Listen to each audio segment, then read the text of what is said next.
টুনি বলতে কেউ তো ছিল এটা 100% জীবনে, তবে টুনি এখন ভুলভাবেই থাকুক এটাই চাচ্ছি আর কি। মানে টুনিকে আর জড়াইতে চাইতেছি না। আজকে ওই অনেক চ্যানেলে আমাকে জিজ্ঞেস করছিল, আগে পরে আমি জিনিসটা চাই পেয়ে গেছি। তো আজকে দেশ টিভিকে জানাচ্ছি অরিজিনালি টুনি আছে। এবং শেষ পর্যন্ত টুনিকে আর পেলেন না গানের শিল্পী প্রমিত কুমার। টুনির মায়ের কারণেই টুনিকে হারিয়েছেন তিনি।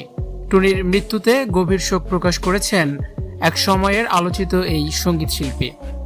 2009 সালে দেশ কাঁপানো গান ও টুনির মা এর স্রষ্টা প্রমিত কুমার এখন সংবাদের শিরোনামে, তবে কোনো নতুন গানের জন্য নয়, বরং তার জীবনের সেই চিরচেনা টুনির চিরবিদায়ের সংবাদে। যে টুনিকে কেন্দ্র করে রচিত হয়েছিল তার বিচ্ছেদের করুণ সুর, সেই বাস্তব জীবনের টুনির মৃত্যুতে শিল্পী প্রমিত কুমারের দীর্ঘদিনের পুরনো সেই ক্ষত যেন নতুন করে জেগে উঠেছে।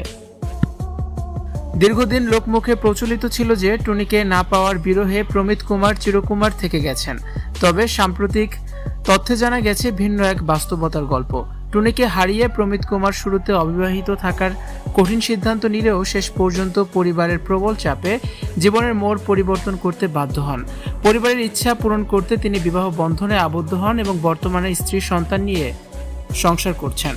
সংসার জীবনে থিতু হলেও টুনির প্রতি প্রমিত কুমারের অনুভূতি বিন্দুমাত্র ম্লান হয়নি। তা তার বর্তমানের প্রতিক্রিয়ায় খুবই স্পষ্ট।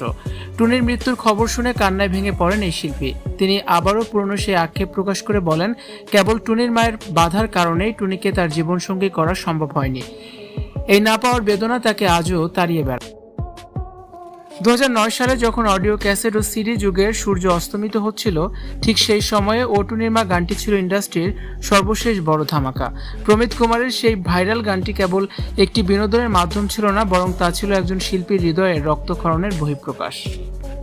ব্যক্তি জীবনের সংসারী হলেও শিল্পী প্রমিত কুমারের হৃদয়ের এক কোণে টুনির জন্য যে সিংহাসন ছিল, সেখানে আর কেউ জায়গা নিতে পারেনি। টুনির এই অকাল প্রস্থান প্রমিত কুমারের সাজানো সংসারে আড়ালে লুকিয়ে থাকা সেই পুরনো ক্ষতকে আবারও প্রকাশ্যে নিয়ে এসেছে।